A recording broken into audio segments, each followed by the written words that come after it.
Vibrant Gujarat global summit के 20 वर्ष पूरे होने पर अहमदाबाद में भव्य कार्यक्रम। पीएम मोदी ने भारत को बताया वैश्विक आर्थिक विकास का प्रमुख भागीदार। यूपीए सरकार पर गुजरात के विकास को बाधित करने का लगाया आरोप। छोटा उदेपुर में गुजरात को दी 5200 करोड़ रुपए की विकास परियोजनाओं की सौगात। पीएम मोदी का बड़ोदरा में नारी शक्ति वंदन अभिनंदन कार्यक्रम में हुआ भव्य स्वागत। प्रधानमंत्री नरेंद्र मोदी ने यूट्यूब फैनफेस्ट इंडिया 2023 को किया संबोधित। पीएम मोदी ने देशवासियों को दिया स्वच्छता का मंत्र। कहा, हम सब मिलकर ला सकते हैं बड़ा परिवर्तन। डिजिटल पेमेंट को बढ़ावा देने का आह्वान किया।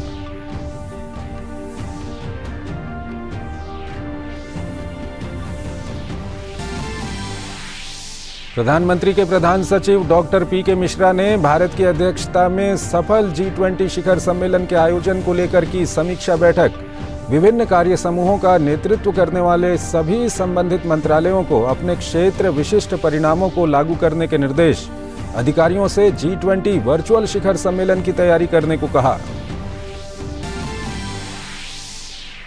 राष्ट्रपति ने इंडिया स्मार्ट सिटीज पुरस्कार प्रतियोगिता 2022 के 66 विजेताओं को किया सम्मानित। इंदौर को बेस्ट सिटी का अवार्ड। राष्ट्रपति ने कहा, सतत विकास को ध्यान में रखकर स्मार्ट सिटी के लक्ष्य हों पूरे।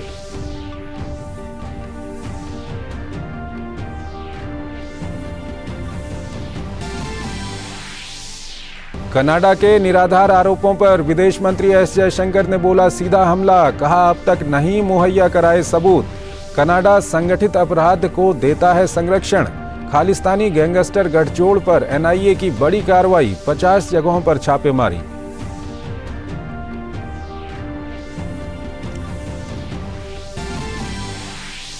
उन्नीसवें एशियाई खेलों में भारतीय निशानेबाजों का धमाल। महिलाओं की 50 मीटर राइफल 3 पोजीशन में सिफत कौर समरा ने विश्व रिकॉर्ड के साथ जीता स्वर्ण पदक। मनु भाकर, ईशा सिंह और रिदम सांगवान की तिकड़ी को 25 meter air pistol team event में स्वर्ण पदक।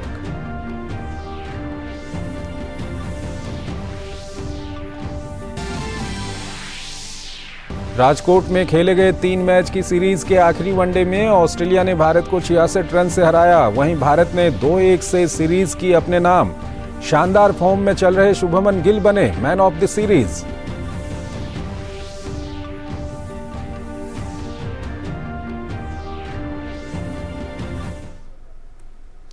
नमस्कार, डीडी न्यूज में आपका स्वागत है। मैं हूं चंद्रशेखर जोशी और आइए अब खबरों को विस्तार से देखते हैं। प्रधानमंत्री मोदी ने बुधवार को अहमदाबाद में वाइब्रेंट गुजरात ग्लोबल समिट के 20 वर्ष पूरे होने के उपलक्ष्य में आयोजित एक कार्यक्रम का शुभारंभ किया। अहमदाबाद की साइंस सिटी में आयोजित ये समारोह वाइब्रेंट गुजरात ग्लोबल समिट के 20 वर्षों के कामयाब सफर का उत्सव है। गुजरात के मुख्यमंत्री के तौर पर नरेंद्र मोदी ने इसकी शुरुआत की थी। आज ये एक प्रमुख वैश्विक कार्यक्रम बन चुका है। कार्यक्रम को संबोधित करते हुए पीएम मोदी ने वाइब्रेंट गुजरात को ब्रांडिंग नहीं बल्कि बॉन्डिंग का आयोजन बताया। पीएम मोदी ने कहा कि ये वो संबंध हैं जो उनके और गुजरात के नागरिकों और उनके सामर्थ्य से जुड़े हुए हैं। वाइब्रेंट गुजरात ये सिर्फ ब्रांडिंग का आयोजन भर नहीं है, बल्कि इससे बढ़कर बॉन्डिंग का आयोजन है। दुनिया के लिए ये सफल समिट एक ब्रांड हो सकती है, लेकिन मेरे लिए ये एक मजबूत बॉन्ड का प्रतीक है।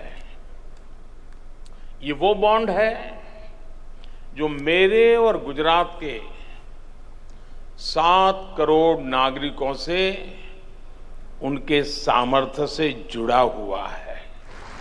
ये वो बॉन्ड है जो मेरे लिए उनके असीम स्नेह पर आधारित है। पीएम मोदी ने अपने गुजरात दौरे के दौरान आज अहमदाबाद में साइंस सिटी का दौरा किया। पीएम मोदी ने robotics gallery, nature park, aquatic gallery और शार्क टनल का जायजा लिया तो इस प्रकार के प्रयासों की जमकर तारीफ की। पीएम मोदी ने कहा कि इस प्रकार की जगहें लोगों को भविष्य का संदेश देती हैं और नई पीढ़ी को कुछ नया करने का मौका प्रदान भी करती हैं। प्रधानमंत्री नरेंद्र मोदी ने गुजरात के अहमदाबाद में साइंस सिटी का दौरा किया। पीएम मोदी ने वहां रोबोटिक्स गैलरी, नेचर पार्क, जलीय गैलरी और शार्क टनल का जायजा लिया। पीएम ने सबसे पहले रोबोटिक्स गैलरी को देखा, जहां रोबोटिक्स की अपार क्षमता का शानदार प्रदर्शन होता है।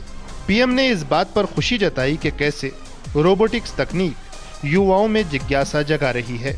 पीएम मोदी ने रोबोटिक्स गैलरी के कैफे में रोबोट द्वारा परोसी गई एक कप चाय का भी आनंद लिया। पीएम मोदी ने गुजरात साइंस सिटी में स्थित नेचर पार्क का भी अवलोकन किया। यह पार्क न केवल जैव विविधता को बढ़ावा देता है, बल्कि लोगों के लिए एक शैक्षिक मंच के रूप में भी कार्य करता है। ये पर्यावरण संरक्षण और स्थिरता का भी संदेश देता है।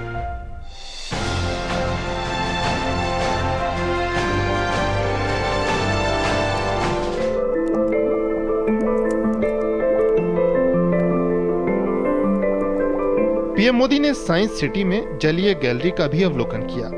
इस गैलरी में जैव विविधता और समुद्री जीवन का नजारा होता है। ये गैलरी हमारे जलीय पारितंत्र के गतिशील संतुलन को भी दिखाती है। पीएम मोदी ने इस गैलरी के अवलोकन को शिक्षाप्रद अनुभव बताया। उन्होंने कहा कि इससे जलीय जीवन के संरक्षण की भी सीख मिलती है। पीएम ने वहां शार्क टनल का भी अवलोकन किया। इसमें शार्क प्रजातियों की विविध श्रृंखला को प्रदर्शित किया गया है। पीएम मोदी ने इस अनुभव को रोमांचकारी बताया। Bureau report, DD news.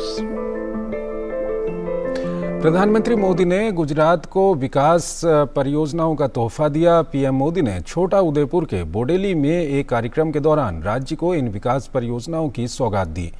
PM Modi ने 5,200 करोड़ रुपए से अधिक की परियोजनाओं का लोकार्पण और शिलान्यास किया। कार्यक्रम के दौरान मंच पर पीएम मोदी का शानदार स्वागत किया गया। इस अवसर पर पीएम मोदी को उनकी पुरानी तस्वीरें भी भेंट की गई। पीएम ने वहां मौजूद जनसमूह का हाथ हिलाकर अभिवादन किया। बोडेली में सार्वजनिक रैली में प्रधानमंत्री मोदी ने कहा कि लंबे समय से दलितों, आदिवासियों, गरीबों और पिछड़े वर्ग को वंचित रखा गया। आज़ादी के इतने दशकों बाद उन्हें आदिवासियों के गौरव और सम्मान के लिए काम करने का अवसर मिला है। લાંબા સમય સુધી ગરીબો, દલિતો, पिछड़ा આદિવાસીઓ જેમને વંચિત રાખવામાં આવ્યા, અભાવમાં રાખવામાં આવ્યા, એ આજે અનેકવિધ યોજનાઓ દ્વારા અનેક પ્રકારના વિકાસની દિશામાં ખૂબ આશાવાદી વિચાર લઈને આગળ વધી રહ્યા છે। આઝાદીના આટલા બધા દશકો બાદ આદિવાસી ગૌરવ માટે, સન્માન માટે મને અવસર મળ્યો।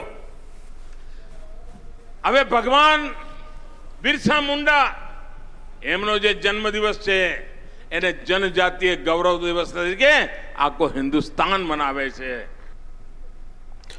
गुजरात वडोदरा में प्रधानमंत्री ने नारी शक्ति वंदन जनसभा में शिरकत की। बीते सप्ताह ही विशेष सत्र में नई संसद में प्रधानमंत्री के नेतृत्व में सर्वसम्मति से महिला आरक्षण विधेयक पारित हुआ है। ऐसे में देश में महिलाओं में विशेष तौर पर उत्साह है। अब विधानसभाओं और संसद में 33% सीट महिलाओं के लिए आरक्षित होंगी। सभा स्थल पर प्रधानमंत्री का खास अंदाज में स्वागत किया गया।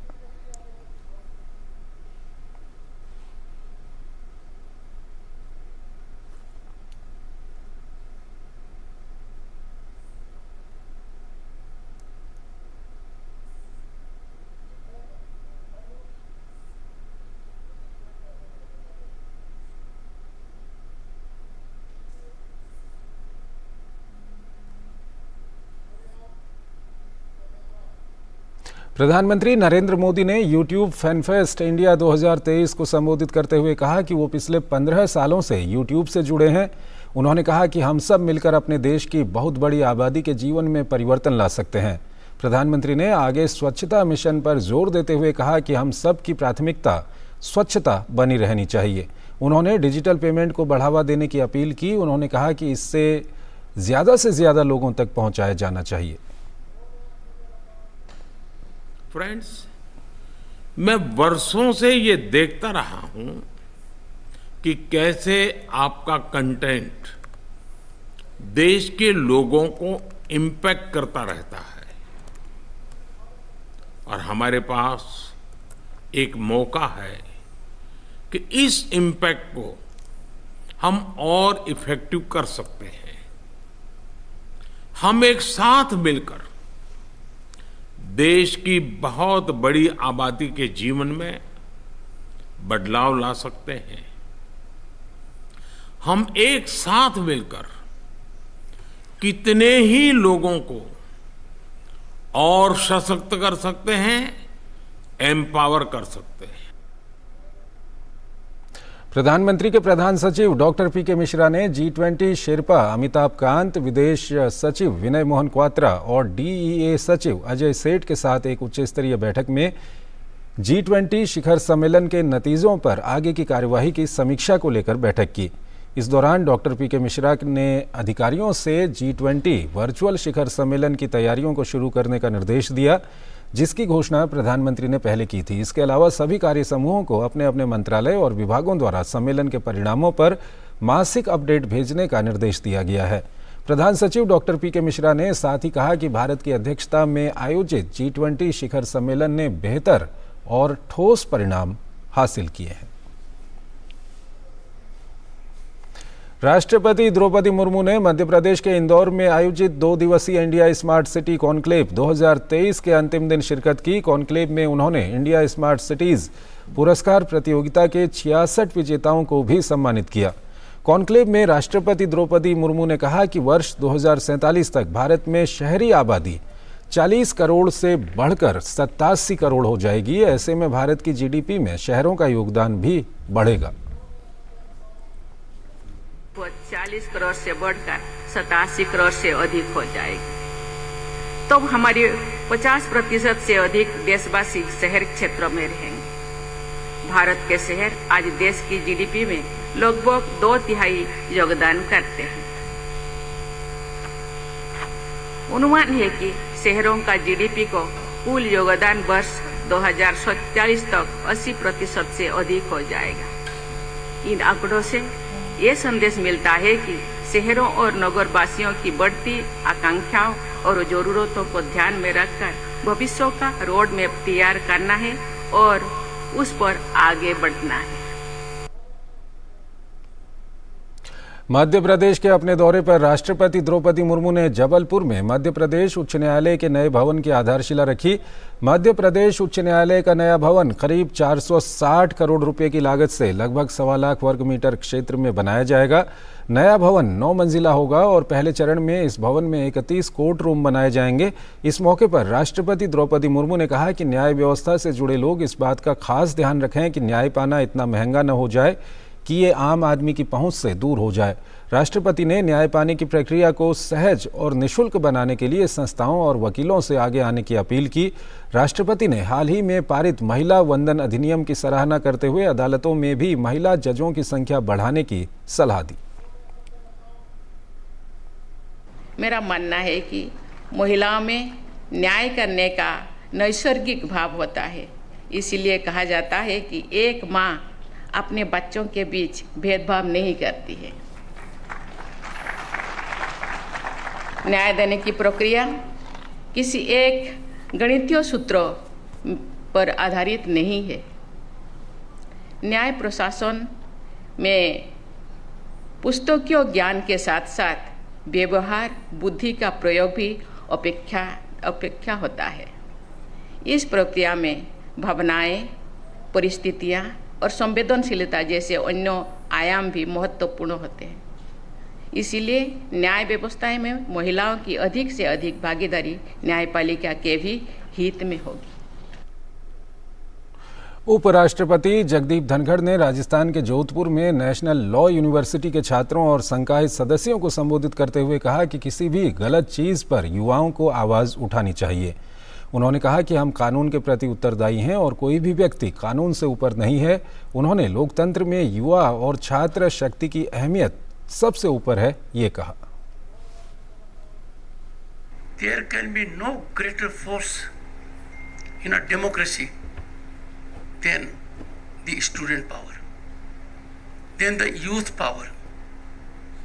If Bharat will be at 2047 when it celebrates centenary of its independence. I may not be around. Some of us may not be, others will be. But you are the foot soldiers. Canada की धरती से खुलेआम खालिस्तानी करीब 50 साल से अपनी गतिविधियों का संचालन कर रहे हैं। कनाडा इन चरमपंथियों के आतंक फैलाने के अलावा हिंसा और नशीले पदार्थों की तस्करी में लिप्त रहने पर कनाडा के नरम रुख से इन अलगाववादियों के हौसले बुलंद हैं।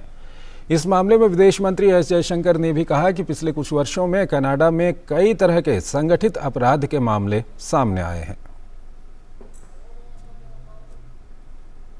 Canada actually has seen a lot of organized crime, relating to, the secessionist forces, organized crime, violence, extremism. They're all very, very deeply mixed up. So, in fact, we have been, talking about specifics and information. We have actually been badgering the Canadians. We have given them a lot of information about organized crime leadership, which operates out of Canada. There are a large number of extradition requests. There are terrorist leaders who have been identified. So do understand that there is an environment out there. So that is important in a way to factor in. If you have to understand what is going on out there, and our concern is that it's really been very permissive because of political reasons. So we have a situation where actually our diplomats are threatened, our consulates have been attacked, and often comments are made about there's interference in our politics. And a lot of this is often justified as saying, well, that's how democracies work. Noida के Amity विश्वविद्यालय में youth parliament का आयोजन किया गया। Youth parliament के समापन समारोह में मुख्य अतिथि के तौर पर शामिल होते हुए देश के सूचना और प्रसारण मंत्री अनुराग सिंह ठाकुर ने कहा कि देश के सामने कई तरह की चुनौतियां थीं। इन चुनौतियों से निकलते हुए हिंदुस्तान ने अर्थव्यवस्था को मजबूत करने के मामले में अपनी दमदार उपस्थिति दर्ज कराई है, जो अनुकरणीय है। युवा संसद में बड़ी तादाद में छात्रों, बुद्धिजीवियों और शिक्षकों ने हिस्सा लिया। हमने चुनौती थी कि लड़खड़ाती चरमराती अर्थव्यवस्था थी, तो अच्छे निर्णय लेने के कारण लड़खड़ाती चरमराती अर्थव्यवस्था से आज दुनिया की 5वीं सबसे बड़ी अर्थव्यवस्था भारत बन गया है। और इसके पीछे मूल कारण है your commitment towards your work, towards your country, and also even when the challenge arises, whether you look at opportunity in that challenge or not. Bharat ऐसा पहला देश था जिसने 1959 में कास्त्रो की क्यूबा क्रांति को पूरी तरह से मान्यता दी थी।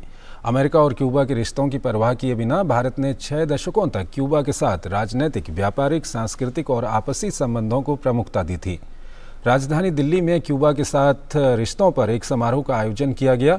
इस अवसर पर विदेश राज्य मंत्री मीनाक्षी लेखी ने कहा कि क्यूबा के साथ हमारे बहुत ही पुराने संबंध रहे हैं और वर्तमान में भी हम एक सच्चे दोस्त की तरह आपस में काम कर रहे हैं।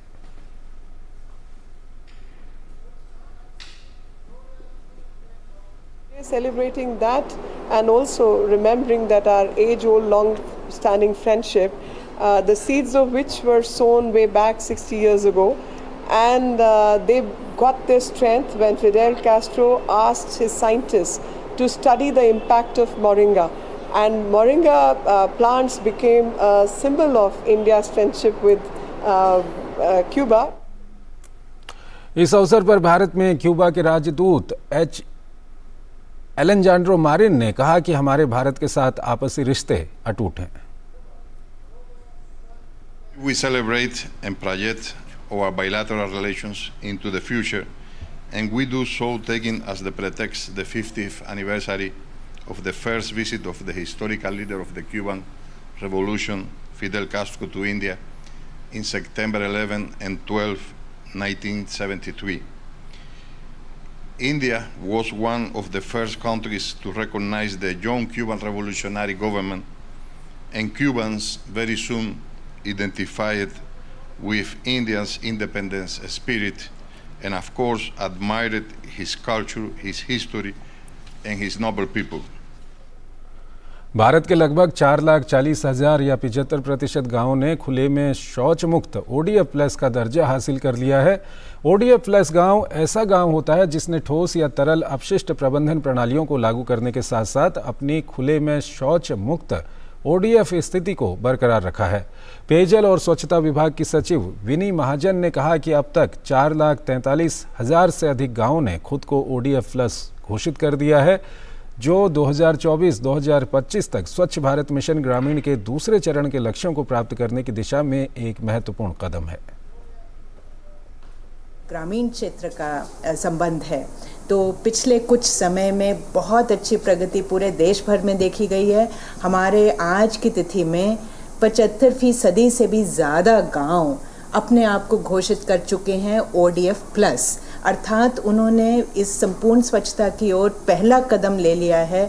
अभी और आगे बढ़ना है क्योंकि उनको अभी मॉडल गांव अपने तैयार करने हैं, लेकिन उन्होंने या अपना सॉलिड या लिक्विड वेस्ट या ठोस या तरल कचरा जो है उसका प्रबंध करते हुए अपने आप को ऐसे घोषित किया है। वन नेशन वन इलेक्शन को लेकर विधि आयोग की आज की बैठक खत्म हो गई। अंतिम निष्कर्ष से पहले अभी कुछ बैठक और होंगी। विधि आयोग की बैठक पर न्यायमूर्ति ऋतुराज अवस्थी ने कहा कि कुछ और काम करने की जरूरत है और हम अभी भी रिपोर्ट को अंतिम रूप देने की प्रक्रिया में हैं। One election, we found that some more work is required to be done, and we are still in the process of finalizing the report. Delhi के मुखर्जी नगर इलाके से आग लगने की खबर सामने आई है। मुखर्जी नगर स्थित एक गर्ल्स पीजी हॉस्टल में आग लगी थी। दमकल की 20 गाड़ियां मौके पर पहुंचकर हालात पर काबू पा रही हैं। शाम 7:46 पर दमकल विभाग को आग लगने की सूचना मिली थी। आग पर अब काबू पा लिया गया है। मुखर्जी नगर के गर्ल्स पीजी में आग लगने की वजह शॉर्ट सर्किट बताया जा रहा है। उस हॉस्टल में 30 लड़कियां थीं जो अभी सुरक्षित बताई जा रही हैं। किसी तरह की जान माल की कोई नुकसान की खबर नहीं है। चीन के हांगझू में चल रहे 19वें एशियाई खेलों का बाद तुरंत लोकल पुलिस और फायर ब्रिगेड की गाड़ियां यहाँ पे पहुंची है और सभी स्टूडेंट्स जो यहाँ पर हैं जो प्रतियोगी परीक्षा की तैयारी कर रहे हैं वो सबको सेफली रेस्क्यू किया गया है और अभी ऐसी कोई किसी को इंजरी नहीं है इस तरह की और कोई कैजुअलिटी कोई नहीं है। All are safe. दिल्ली के मुखर्जी नगर इलाके में जो पीजी हॉस्टल होता है वहाँ पर 7:45 पर फायर हुआ, आग लगी और उसमें अफरा तफरी मची। हालांकि फायर ब्रिगेड और जो स्थानीय पुलिस है उन्होंने शानदार काम किया। कैसे आपको पता चला और आपने क्या किया? साहब जी हमें सूचना आई है फटाफट के ऐसा हो गया। हमारे पीजी में प्राइवेट पीजी है यहाँ, तो यहाँ पे 36 बच्चे थे, 36 स्टूडेंट थी लड़कियाँ, तो उसमें से सारे बच्चे भगवान की दया से सेफ है, सारे बच्चों को निकाल दिया है। तो और हमने अपनी बहन बेटियों को बोला है अगर आपको रहने के लिए किसी चीज़ की दिक्कत हो तो हम बाकायदा उनके लिए सबके लिए पीजी करते हैं। हमारे पास है ऑप्शन, हमने बात कर रखी है, तो जिसको भी रहने के लिए कोई इशू होता है तो उनके लिए हम रूम देंगे उनको और बाकायदा फ्री रखेंगे। इसमें 3 से 4 लड़कियां जो थी वो थोड़ी सी मतलब उनको प्रॉब्लम थी, उनको मतलब कहीं ना कहीं धुएं से या बोल सकते हो गर्मी से वो थोड़ी बेहोश हो गई थी, तो जिसके कारण क्या हुआ कि उनको सबसे पहले उनको ले आया गया और बाकी लोगों को जो ठीक थे उनको नॉर्मली उनको एज आ बोलते हैं चेकअप के लिए हॉस्पिटल में एडमिट करा गया। चाहे सामाजिक कार्यकर्ता हो यहाँ पर आकर पहुँचे हैं। जब 7:45 पे आग लगी थी और जिस तरीके से अफरा तफरी यहाँ पर मची थी, फायर ब्रिगेड हो या स्थानीय पुलिस हो या स्थानीय जो कार्यकर्ता हैं, सामाजिक कार्यकर्ता हैं, वो समय पर पहुँच करके इस आग पे काबू पाने में सफल हुए। I can say only one thing, the mission is almost over. Everybody did lot for the people. Rather these media people, police people also, DFS, they came well in time and they evacuated some person. तो हमारे जो बुजुर्ग पड़ोसी है यहाँ पर उपस्थित हैं और उन्होंने फायर को देखा था अपने पास, अपने आंखों के सामने देखा था। उनका ये कहना है कि पूरी पुलिस ने, अग्निशमन दल ने और पत्रकारों की भी भूमिका पॉजिटिव रही, जिसके कारण आग पर तुरंत काबू पाया जा सका। सहयोगी राजेश राज के साथ कैमरामैन निखिल के साथ कुमार आलोक, डीडी न्यूज़, दिल्ली। चीन के हांगझू में चल रहे 19वें एशियाई खेलों का चौथे दिन भारतीय शूटर्स के नाम चौथा दिन रहा। भारतीयों ने निशानेबाजी में महिलाओं की राइफल और पिस्टल स्पर्धा में स्वर्ण पदक जीता। वहीं निशानेबाज अनंत ने स्कीट में रजत पदक जीता। 19वें एशियाई खेलों में भारतीय खिलाड़ियों का शानदार प्रदर्शन जारी है। महिलाओं की 50 मीटर राइफल 3 पोजीशन के व्यक्तिगत वर्ग में भारतीय निशानेबाजों ने बेहतरीन खेल दिखाते हुए स्वर्ण पदक और कांस्य पदक अपने नाम किया। भारत की सिफ्त कौर ने स्वर्ण पदक जीता। उन्होंने 469.6 अंक के साथ स्वर्ण पदक अपने नाम किया। सिफ्त ने विश्व रिकॉर्ड, एशियाई रिकॉर्ड और एशियन गेम्स रिकॉर्ड भी बनाए। वहीं उनकी साथी खिलाड़ी आशी चौकसे ने कांस्य पदक हासिल किया। आशी ने कुल 451.9 अंक लेकर दूसरा स्थान प्राप्त किया। इससे पहले इन दोनों निशानेबाजों ने 50 मीटर राइफल 3 पोजीशन के टीम इवेंट में रजत पदक जीता था। निशानेबाजी में महिलाओं की 25 meter air pistol team event में भारत ने स्वर्ण पदक जीता। भारत के लिए मनु भाकर, ईशा सिंह और रिदम साहगवान की तिकड़ी ने स्वर्ण पदक पर निशाना लगाया। भारतीय टीम ने कुल 1759 अंक हासिल करके पहला स्थान प्राप्त किया। चीन को रजत पदक मिला। पुरुषों की स्कीट स्पर्धा में भारतीय टीम ने कांस्य पदक जीता। भारतीय टीम में गुरजोत सिंह, अनंतजीत सिंह और अंगद वीर शामिल थे। तीनों ने कुल 355 का स्कोर बनाकर तीसरा स्थान हासिल किया। मेजबान चीन ने स्वर्ण पदक जीता, जबकि कतर ने रजत पदक जीता। हालांकि भारतीय महिला टीम कजाकिस्तान, चीन और थाईलैंड के बाद चौथे स्थान पर रहकर शॉटगन स्कीट स्पर्धा से बाहर हो गई। महिलाओं की 25 मीटर एयर पिस्टल की व्यक्तिगत वर्ग में भारत को रजत पदक मिला। भारत की ईशा सिंह ने रजत पदक हासिल किया। ईशा ने 33 अंक के साथ दूसरा स्थान हासिल किया। ईशा इसी स्पर्धा में एक अन्य भारतीय मनु भाकर को 5वां स्थान मिला। नौकायन में भारतीय खिलाड़ियों का पदक जीतने का सिलसिला जारी है। भारतीय सेलर विष्णु सर्वानंद ने डिंगी ILCA 7 में कांस्य पदक जीतने में सफलता पाई। विष्णु ने 34 नेट पॉइंट हासिल करके तीसरा स्थान हासिल किया। ये सेलिंग में भारत का तीसरा मेडल है। अनंत सिंह नरूका ने शूटिंग में देश को एक और पदक दिलाया। उन्होंने पुरुषों की स्कीट स्पर्धा में 60 में 58 शॉट सही निशाने पर लगाए और रजत पदक अपने नाम किया। वहीं कुवैत के अब्दुल्लाह अल हसीदी ने विश्व रिकॉर्ड बनाते हुए 60 में 60 सही निशाने लगाए और स्वर्ण पदक हासिल किया। Sport desk, DD news. Rajkot में खेले गए भारत और ऑस्ट्रेलिया के बीच 3 वनडे मैचों की सीरीज के अंतिम मुकाबले में ऑस्ट्रेलिया ने मेजबान टीम को 66 रन से हरा दिया है। पहले बल्लेबाजी करते हुए ऑस्ट्रेलियाई टीम ने भारत के सामने 353 रन का विशाल लक्ष्य रखा था। जवाब में भारतीय टीम 286 रन बनाकर ऑल आउट हो गई। 3 मैच की सीरीज को टीम इंडिया ने 2-1 से अपने नाम किया। तो इस बुलेटिन में फिलहाल इतना ही। आप बने रहिए DD न्यूज के साथ। नमस्कार।